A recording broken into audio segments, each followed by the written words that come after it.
कौन है आप? मुझे आपसे भय लग रहा है।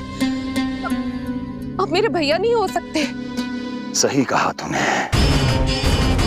जो मेरे विनाश को जन्म दे, उस कुल घातिनी से मेरा कोई संबंध नहीं।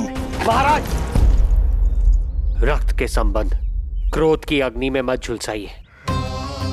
जिस बहन को आपने बचपन से आज तक इतना प्रेम दिया, क्या वो आपके विरुद्ध किसी षड्यंत्र में सहायक हो सकती है? भला हमारी संतान आपका विनाश क्यों करेगी? अपनी नवविवाहित बहन पर कृपा कीजिए महाराज। अपने पुरुषार्थ से आपने कितने असुरों को युद्ध में पराजित किया है। आज वो सब दरबारी बनकर आपकी सेवा करते हैं। ये महापराक्रमी कंस, यदि वो मायावी असुर आपको हानि नहीं पहुंचा पाए, तो ये आपकी बहन आपका क्या बिगाड़ सकती है? दया कीजिए महाराज, दया कीजिए। आप बीच में मत पड़िए कुंवर जी। सुना नहीं क्या? इसकी 8वीं संतान मेरा वध करेगी। जब मां ही नहीं बचेगी, तो 8वीं संतान के जन्म का तो प्रश्न ही नहीं उठता। यदि ऐसा है तो आप मुझे मार दीजिए। जब मैं ही जीवित नहीं रहूंगा, तो देवकी की संतान होने की संभावना ही समाप्त हो जाएगी। अपने बहनोई की हत्या का पाप मैं नहीं कर सकता। और बहन की हत्या का पाप कर सकते हैं? जिसे जीवन भर प्रेम दिया है, उसके प्राण लेने का अधिकार है मुझे। प्रिय भैया, यदि आपको इस विषय में इतना संदेह है, तो आप हमारी 8वीं संतान के प्राण ले लीजिएगा। बल्कि 8वीं संतान ही क्यों, उसका जन्म होने तक हमारी सभी संतानों का वध आप स्वयं अपने हाथों से कर लीजिए। स्वामी! हे मथुराधिपति, मेरी पत्नी को प्राण दान दे दीजिए। मैं महाराज शूरसेन का पुत्र वसुदेव आपको वचन देता हूं, अपनी 8 संतानों को जन्म देते ही स्वयं आपके सामने प्रस्तुत करूंगा। अपनी 8 संतानों को जन्म लेते ही स्वयं आपके सामने प्रस्तुत करूंगा।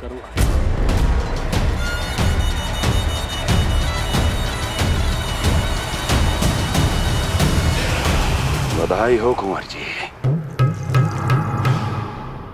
अपनी पत्नी के प्राण बचाने में आप सफल हुए, किंतु आपकी संतानें इतनी भाग्यशाली नहीं होंगी। वचन स्मरण रहे।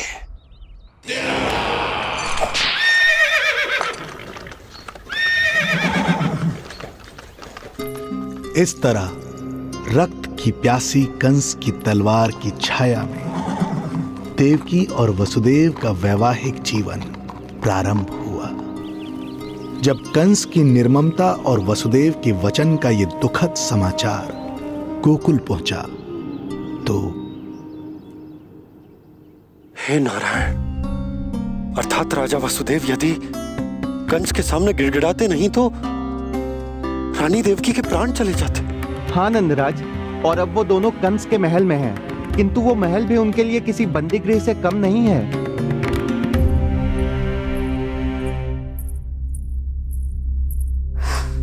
एक भाई अपनी बहन के साथ ऐसा करने की सोच भी कैसे सकता है?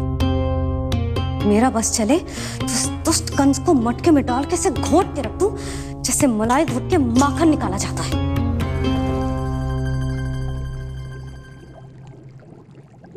ना, माखन ना, जे कंस तो कीड़ा है।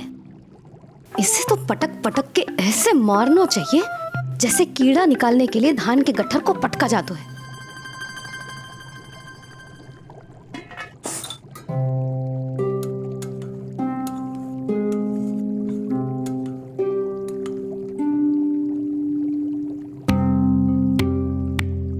किंतु जब रोहिणी जिज्जी को पता चलेगा तो वो तो अपने आप को ही दोष देंगे, क्योंकि बालक ना होने के कारण उन्होंने ही वसुदेव जी को राजकुमारी देवकी के साथ दूसरा विवाह करने पर विवश किया था। हे ईश्वर,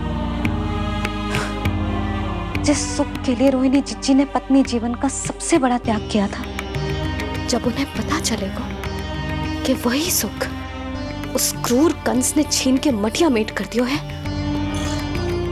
तो कितना कष्ट पहुंचेगा।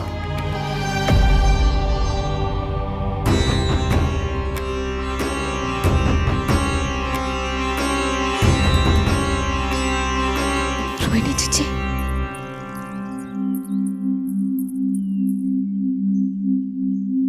गोप नरेश, कृपया मुझे अपने भैया के पास ले चलिए। संकट के समय मुझे उनके साथ होना चाहिए। किंतु भाभी, पता चलो है वसुदेव भैया और देवकी भाभी कंस के महल में कड़े पहरे में रखे गए। पति पत्नी एक दूसरे का संबल होते हैं। कंस का पहरा कितना भी कष्टदायक क्यों ना हो, इस समय उन्हें और बहन देवकी को मेरी आवश्यकता है।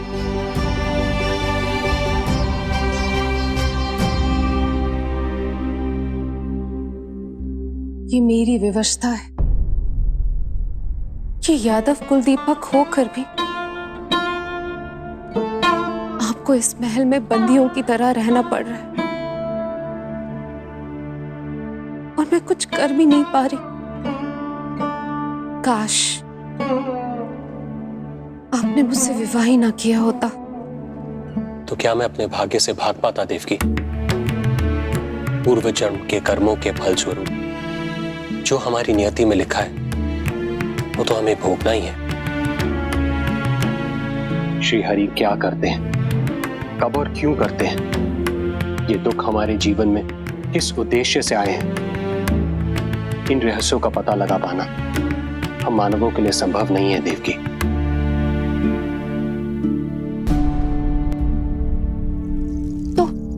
तो फिर चलिए यहां से भाग चलते हैं, कहीं ऐसे स्थान पर जहां भैया की छाया भी हम पर ना पड़ सके। नहीं प्रिय, कंस के गुप्तचरों की दृष्टि हम पर अवश्य होगी, और मैं ऐसा कोई कार्य नहीं कर सकता जिससे तुम्हारे जीवन पर कोई संकट आए। और मैंने उन्हें अपनी सभी संतानों को सौंपने का वचन भी दिया है। अपना वचन मेरे लिए प्राणों से भी अधिक महत्वपूर्ण है देवकी।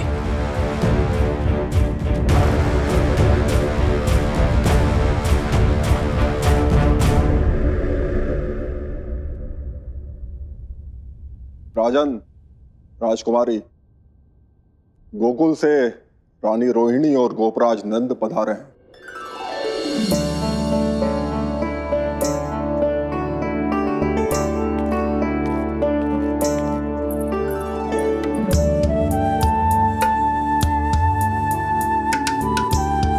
स्वामी,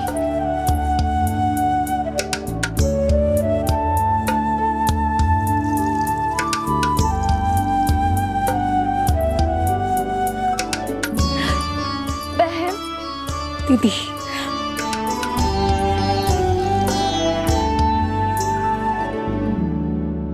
भाई नंद, जो आप हमारे लिए कर रहे हैं उसके लिए धन्यवाद शब्द बहुत छोटा है।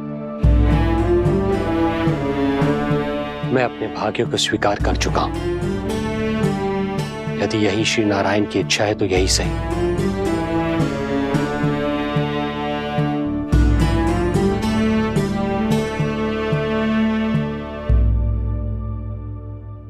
भाई नंद, इस समय मथुरा का वातावरण अनुकूल नहीं है, आपको जाना चाहिए।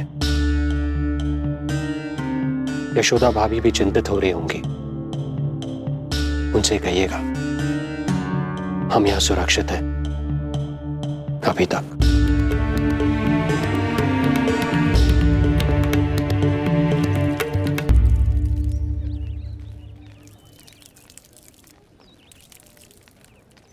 वसुदेव भैया का भाग्य पर भरोसा देख वे अपनी संतानों को कंस को अवश्य सौंपेंगे। हे ईश्वर, इतना कठोर वचन, जब इसे निभाने का कठिन समय आएगा तो कैसा अनुभव करेंगे वे? उनका हृदय तो चकनाचूर हो जाएगा।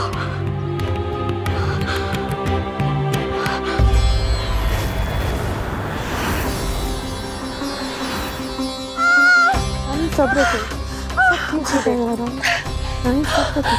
देवकी, मैं महाराज शूरसेन का पुत्र वसुदेव आपको वचन देता हूं, अपनी 8 संतानों को जन्म देते ही स्वयं आपके सामने प्रस्तुत करूंगा।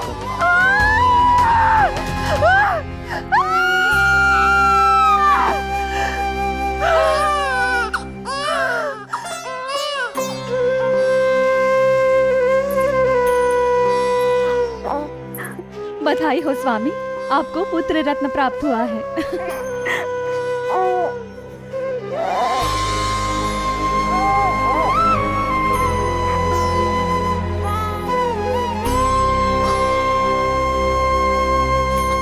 महाराज को पता चला तो क्या होगा?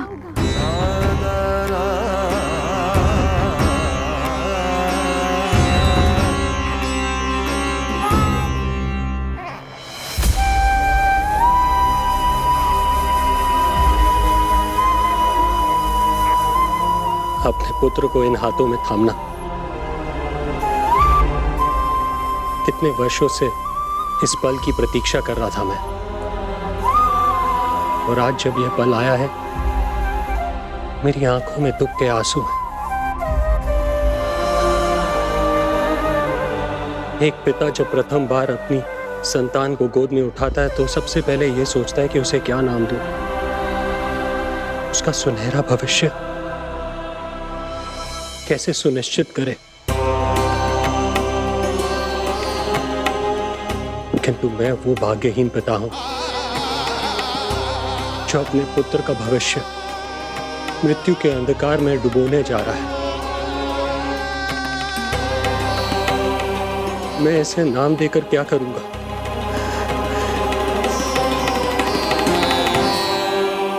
क्या आपके वचन का महत्व आपके पुत्र के प्राणों से अधिक है स्वामी?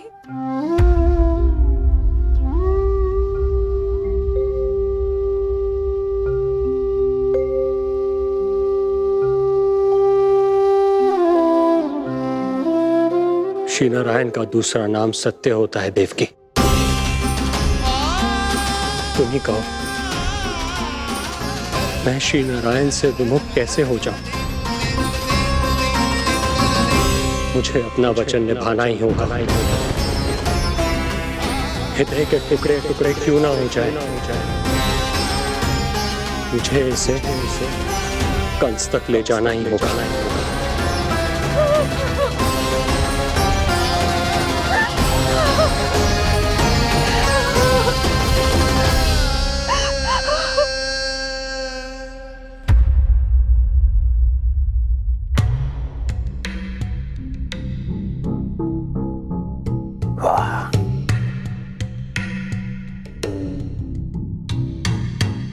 इतना स्वादिष्ट भोजन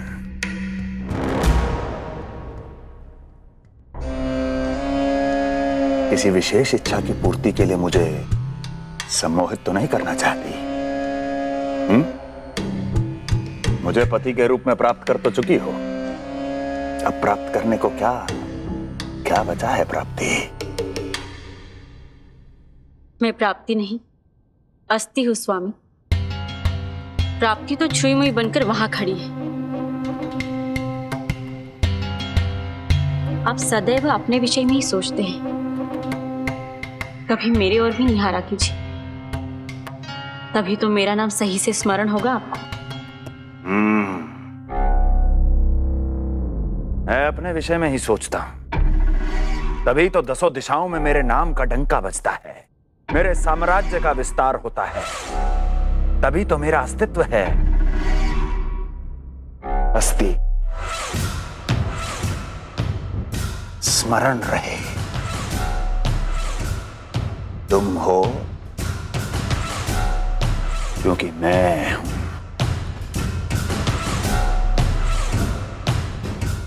वन में यदि सिंह न हो तो उसके आश्रिति पर गीदड़ भी आक्रमण कर देते हैं।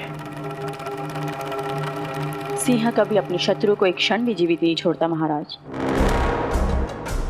आपने तो छोड़ दिया देवकी को। सिंह नहीं, आप वो गाय हैं जो अपनी कसाई से अथाह प्रेम करती है।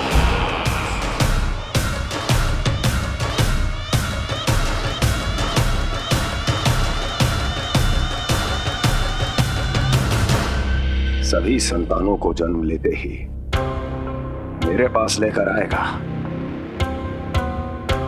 ये वचन दिया है वसुदेव ने मुझे। तो फिर आया क्यों नहीं महाराज? प्रथम शिशु का जन्म तो हो चुका है।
कुल के यादव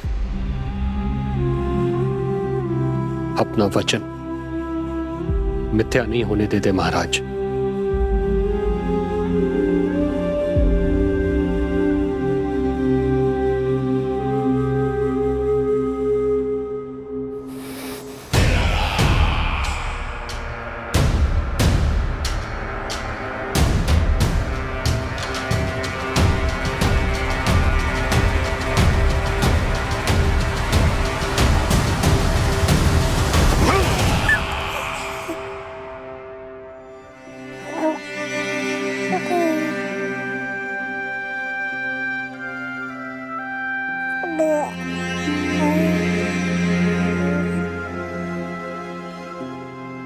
ये देवकी का पुत्र है, मेरी बहन जो मुझे प्रिय हुआ करती थी, उसका प्रथम पुत्र है ये, मेरा प्रथम भांजा।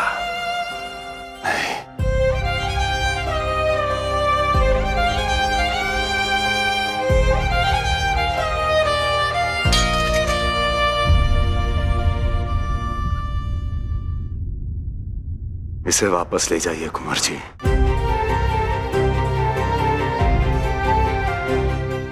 देवकी की प्रथम संतान से मुझे कोई संकट नहीं।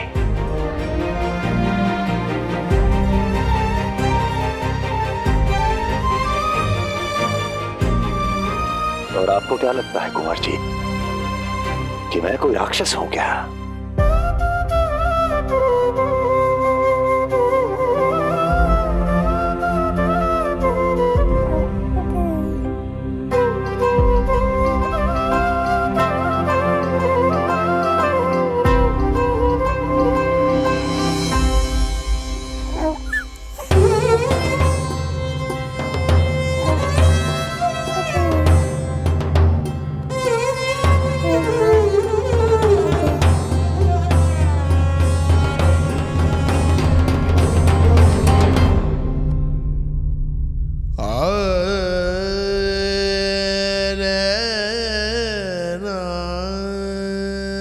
तो उसे अपनी गोद पे भी नहीं उठा पाई थी दीदी।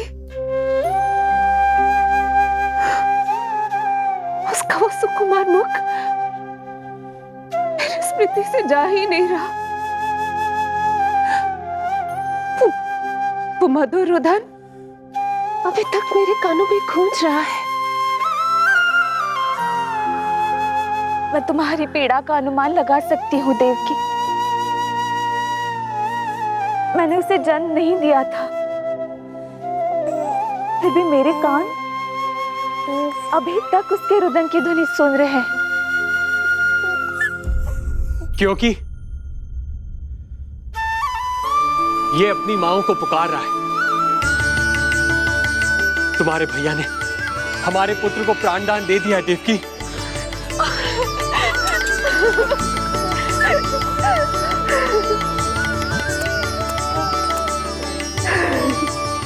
स्वामी, अब अपने पुत्र का नामकरण कीजिए। इसे ऐसा नाम दीजिए कि इसका भविष्य यश और कीर्ति से परिपूर्ण हो। कीर्तिमान, कीर्तिमान होगा इसका नाम।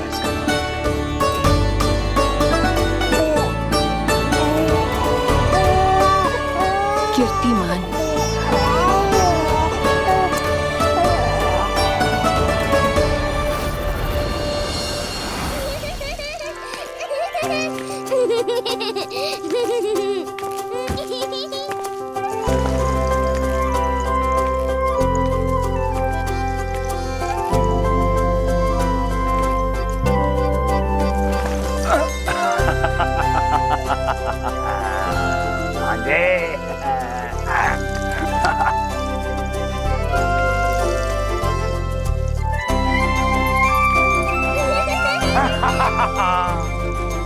भांजे भांजे, मामा से बचना असंभव है। मामा जी, आपकी भुजाओं में कितना बल है, मुझे पीड़ा हो रही है। मेरा दूसरा हाथ पकड़ लीजिए। तुझे पीड़ा हो रही है? ये ले।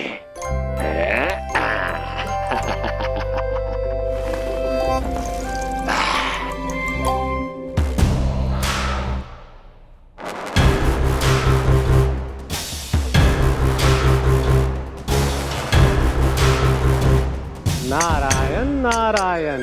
मामा जी मूर्ख बन गए, मामा जी मूर्ख बन गए, मामा जी मूर्ख बन गए। इतना दुस्साहस! जा खेल।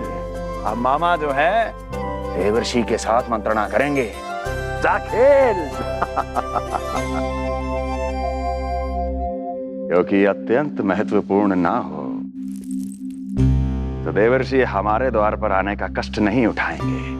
कहिए देवर्षि, कैसे आना हुआ? मैं तो बस आपको ये अद्भुत कमल पुष्प भेंट करने आया था महाराज। इसे देखते ही मुझे आपका स्मरण हुआ था। मानो ये मुझे पुकार कर कह रहा हो, मुझे महाराज कंस के पास ले चलिए। इसमें तो कुछ भी विशेष नहीं है देवर्षि। इसमें 8 पंखुड़ियां हैं महाराज, और 8वीं पंखुड़ी सबसे विशेष है। यदि विश्वास न हो तो आप स्वयं गिनकर देख लीजिए। आप मेरा उपहास कर रहे हैं देवर्षि। आप गिनिए तो सही महाराज। 1 2 3 4 5 6 7 8। क्या आप निश्चित रूप से कह सकते हैं कि यही 8वीं पंखुड़ी है? विचार कीजिए महाराज। क्या आप बिना किसी शंका के कह सकते हैं कि कौन सी पंखुड़ी पहली है और कौन सी 8वीं? क्या आप पूर्ण विश्वास के साथ कह सकते हैं कि कौन प्रथम है और कौन अंतिम? फिर चाहे वो पंखुड़ी हो या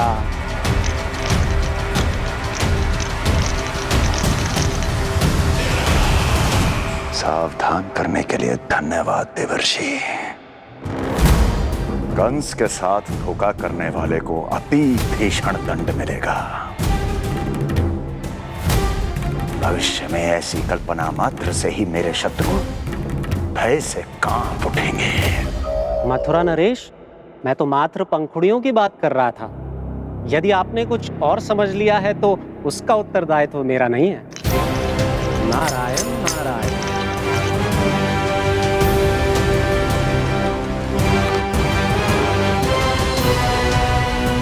विचार कीजिए महाराज। क्या आप बिना किसी शंका के कह सकते हैं कि कौन सी पंखुड़ी पहली है और कौन सी आठवीं? क्या आप पूर्ण विश्वास के साथ कह सकते हैं कि कौन प्रथम है और कौन अंतिम? फिर चाहे वो पंखुड़ी हो या... मामा जी मूर्ख बन गए, मामा जी मूर्ख बन गए, मामा जी मूर्ख बन गए, मामा जी मूर्ख बन गए।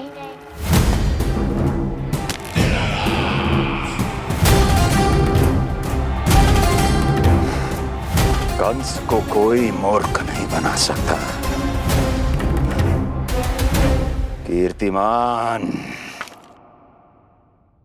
जी मामा जी। क्रोध काम लोभ मद मोह मत्सर, क्रोध काम लोभ मद मोह मत्सर, क्रोध काम लोभ। मामा जी मुझे दर्द हो रहा है।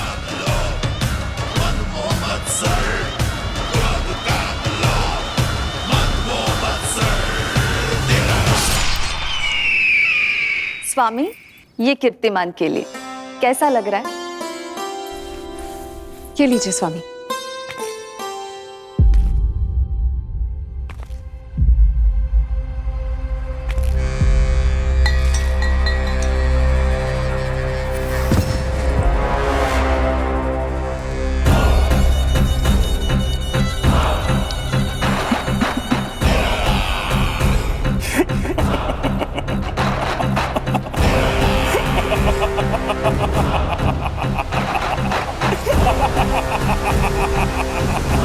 नेत्रों के सामने अपनी संतान की हत्या होते हुए देखना कितना पीड़ादायक रहा होगा ये दृश्य।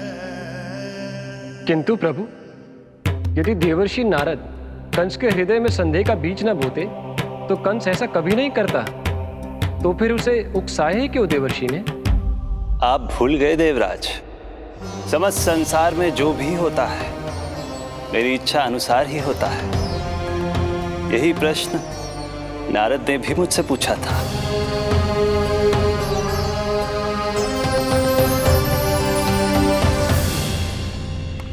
नारायण नारायण।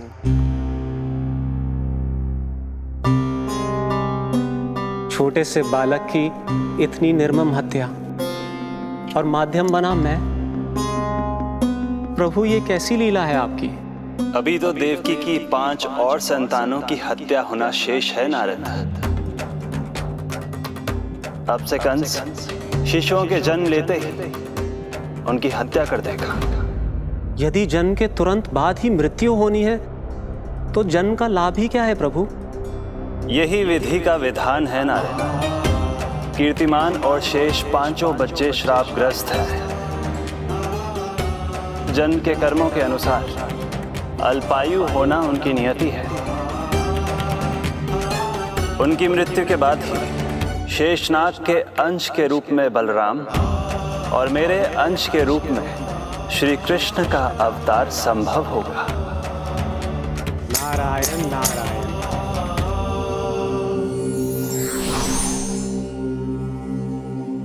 देवकी के पुत्र एक के बाद एक जन्म लेते रहे और उनकी हत्या कर कंस अपने पापों की संख्या में वृद्धि करता रहा। नहीं! मत मारो! मेरा पुत्र! मेरा पुत्र!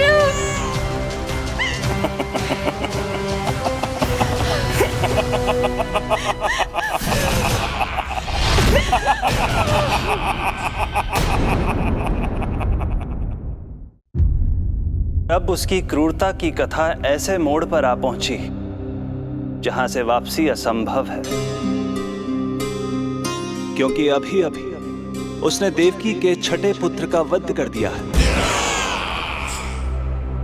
हे प्रभु, कितना दुर्दांत है ये कंस। किंतु एक ही जन्म में एक साथ 2 माताओं का पुत्र बनने में उसने आपकी सहायता कैसे की प्रभु? उसके भय ने उससे ये कार्य सहज ही करवा दिया देवराज। जन्म लेते ही माता देवकी के सभी पुत्रों की हत्या कर उसने मुझे विवश कर दिया है। अब जीवित रहने के लिए मेरे अवतार को माता देवकी की कोख से जन्म लेने के तुरंत बाद मैया यशोदा के पास गोकुल जाना ही होगा। और इस प्रकार कंस के कारण एक ही जन्म में दो माताओं का पुत्र बनने का आपका वचन सत्य सिद्ध होगा। आपकी लीला अपरंपार है प्रभु। आप सब अब निश्चिंत होकर जाइए। मेरे अवतार के जन्म होने की घड़ी अब निकट ही है। हम धन्य हुए प्रभु। हम धन्य हुए प्रभु।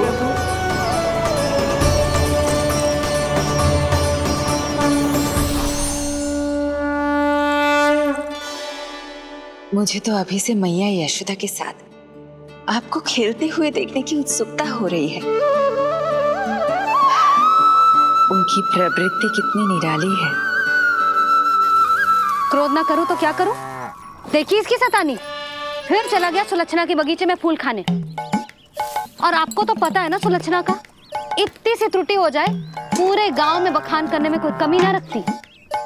और यह कि अरे जब ग्वालिनों को पता चलेगा तो क्या कहेंगी? यही ना कि जसोदा अपने बच्चे को खाना ना देती, भूखा रखे है। सुनो जी, मैं तो कहती हूँ अब ब्याह करा देते इसका। अब वो ही ध्यान रखेगी इसका। केवल पत्नी सुधार सकती है तुझे। तुम इसके बारे में बात कर रही हो कि मेरे बारे में? नहीं, वैसे सारे गोकुल वाले यही कहते हैं कि हमारे घर पर तुम्हारा ही राज चलता है। हे नारायण, ये परिहास की बात है क्या? मैं इतना दबा के रखती हूँ क्या आपको? यशोदा, हास की बात थी। रामू के कारण मुंह से निकल गई। तुझसे तो मैं बात ही ना करूंगी। कर अपने मन की।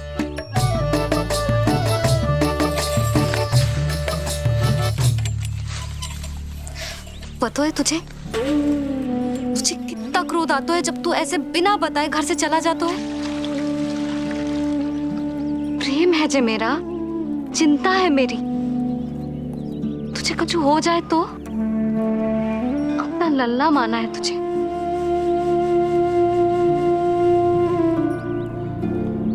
मेरे भाग्य में तो आमन्ना लिखो ही ना है।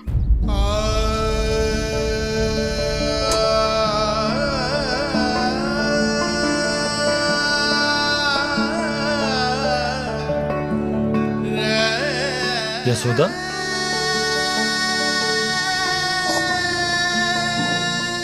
आपको पता है, जब मैं छोटी थी इसके जैसी चंचल थी। गांव वाले कहते थे एक बार बड़ी हो जाएगी अपने आप ठहराव आ जाएगा। ना आयो। फिर बड़े बूढ़े कहने लगे चिंता की कछु बात ना है, एक बार शादी हो जाएगी सब ठीक हो जाएगा। ना हुआ। फिर सबन ने कही एक बार बालक हो जाने दो, गोद भर जाएगी अपने आप परिपक्व हो जाएगी। पर गोद तो भरी ना मेरी। बालक तो हुआ ही ना। उस पर जब जे भी भाग जाता है तो मुझे रह रह के यही स्मरण होता है कि कमी मुझ में ही है। मैं ही किसी बात का ध्यान न रख पाती। संभव है यही कारण से नारायण ने बालक ना दियो मुझे। यदि देते तो बहुत बुरी मैया बनती मैं। यशोदा, क्या होगा तुम्हें? कहाँ की बात कहाँ लेकर जा रही हो तुम?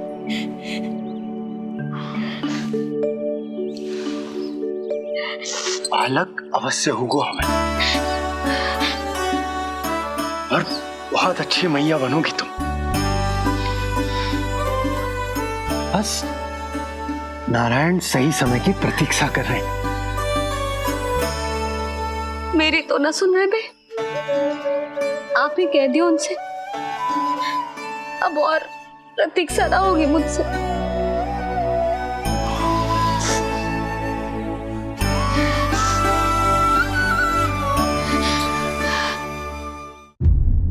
प्रतीक्षा तो अब मुझसे भी नहीं हो रही मैया। तो फिर मैया की इच्छा पूरी कीजिए प्रभु। जिस क्षण की प्रतीक्षा मुझे इतने वर्षों से थी, बस अब वो निकट है। किंतु प्रभु, आपको तो माता देवकी का 8वां पुत्र बनकर जन्म लेना है, तो फिर 7वां पुत्र? धीरज रखिए, धीरज।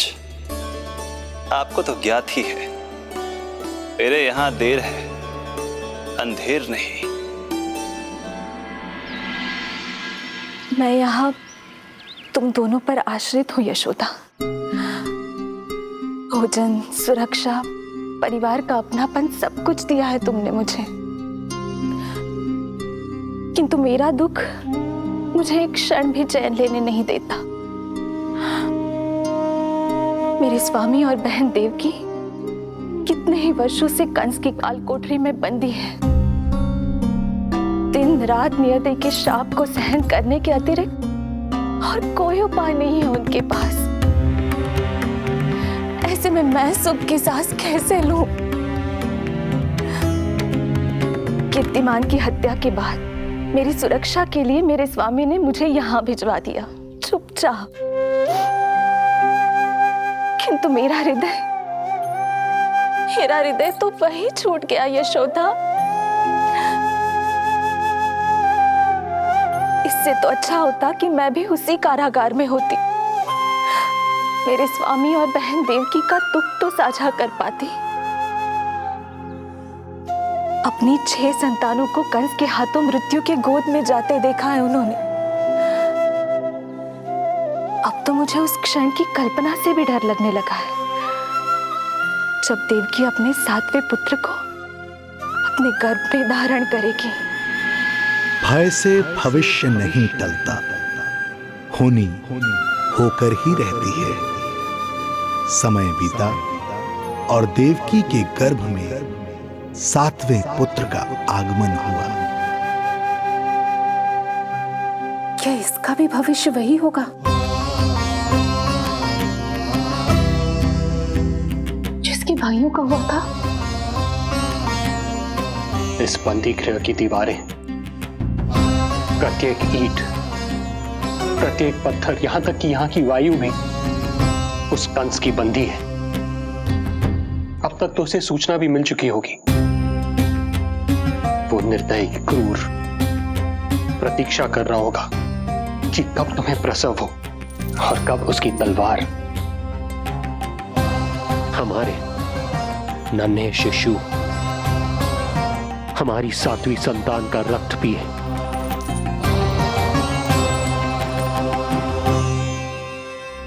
दुर्जन, तुम देवकी की काल कोठरी के बाहर स्वयं उपस्थित रहोगे, प्रत्येक पल 8वां प्रहर। जैसे ही शिशु पहली श्वास ले, तुम मुझे सूचित करोगे। अवश्य महाराज, आज्ञा दें।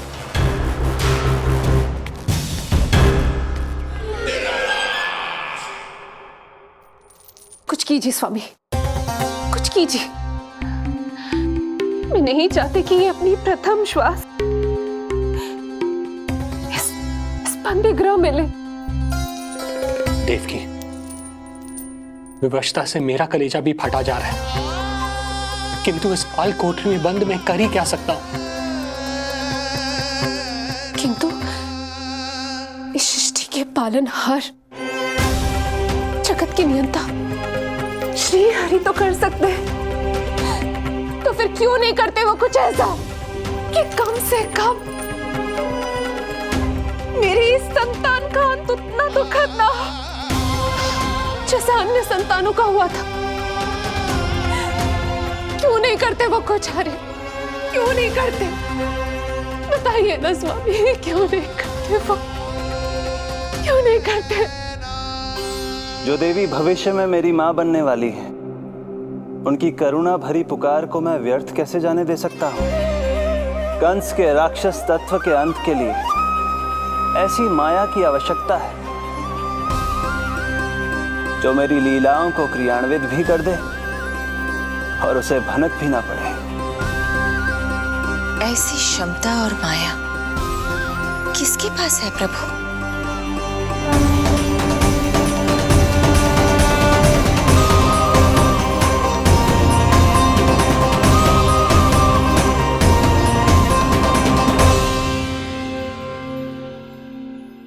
ओम नमो आकर्षिणी ज्वाला मालिनी, ओम नमो भगवती क्लेशनाशिनी।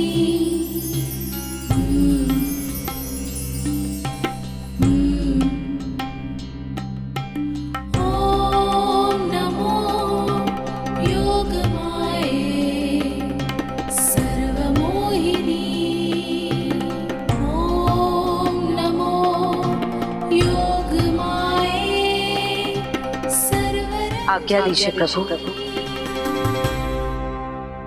माता देवकी का गर्भपात करके उस संतान को रानी रोहिणी के गर्भ में स्थापित कीजिए देवी।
योग माया ने अपना कार्य पूर्ण किया।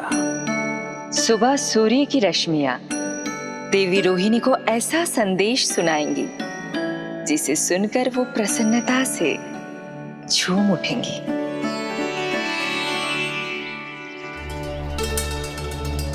यादव कुल के नए राजकुमार के आगमन पर बहुत बहुत शुभकामनाएं रानी।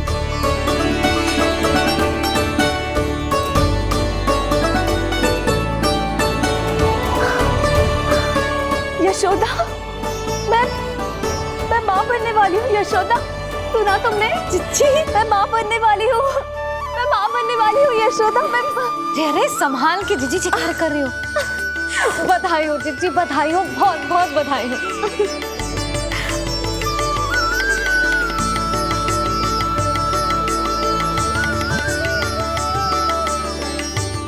विधि का विधान भी विचित्र होता है। रोहिणी जिनका ये पुत्र नहीं है वो प्रसन्न है, किंतु देवकी जिनका ये पुत्र है वो व्याकुल है।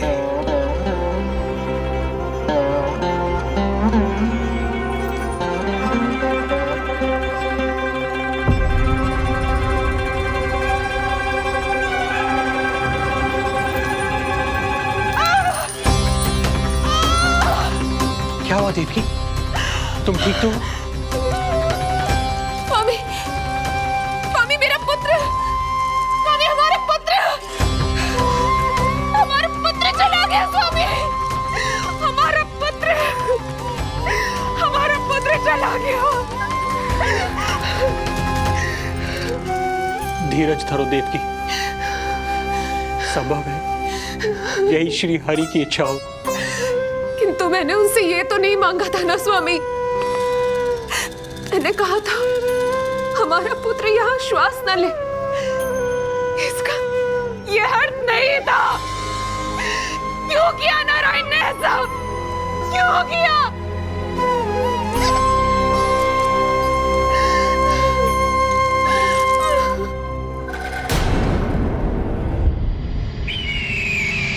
तो ये सत्य है महाराज, राजकुमारी देवकी का गर्भपात हो गया है।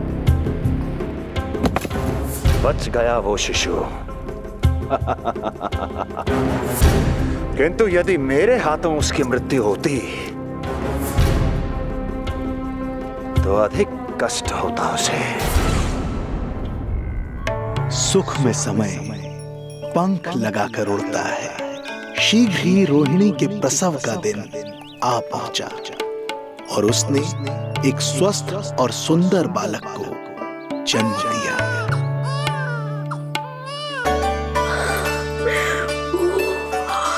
लो जिज्जी, संभालो अपने लल्ला को, जी भर के निहार लो इसे।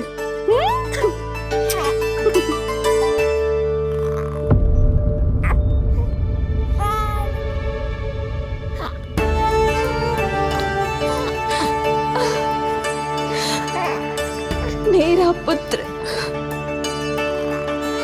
राजकुमार।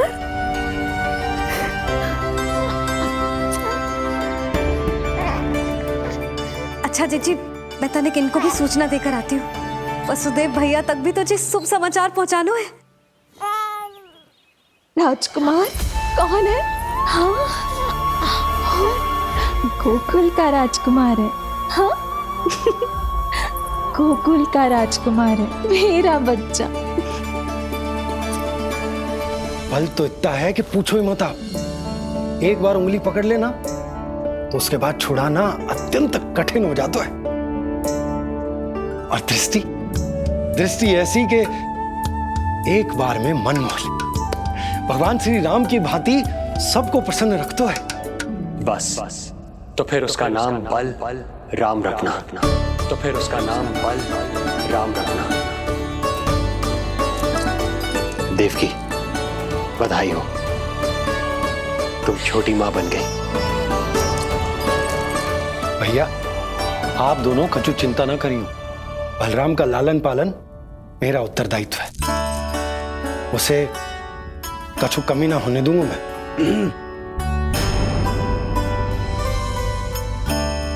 मुझे चलना चाहिए। कितने वर्षों बाद तुम्हारे कारण शुभ समाचार मिला है हमें। श्री नारायण हमेशा तुम पर कृपा बनाए रखे।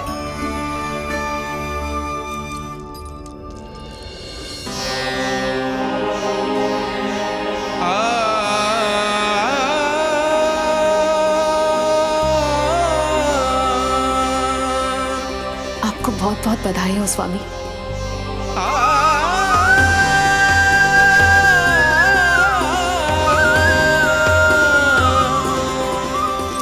देवकी, क्या हुआ?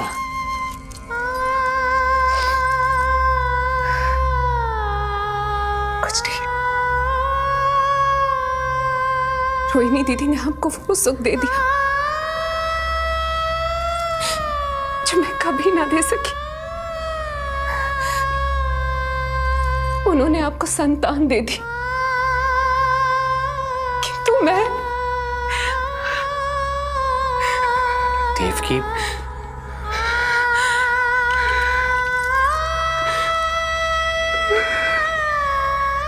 इस समय जो व्यथा माता देवकी की है, वही पीड़ा माता यशोदा की भी है।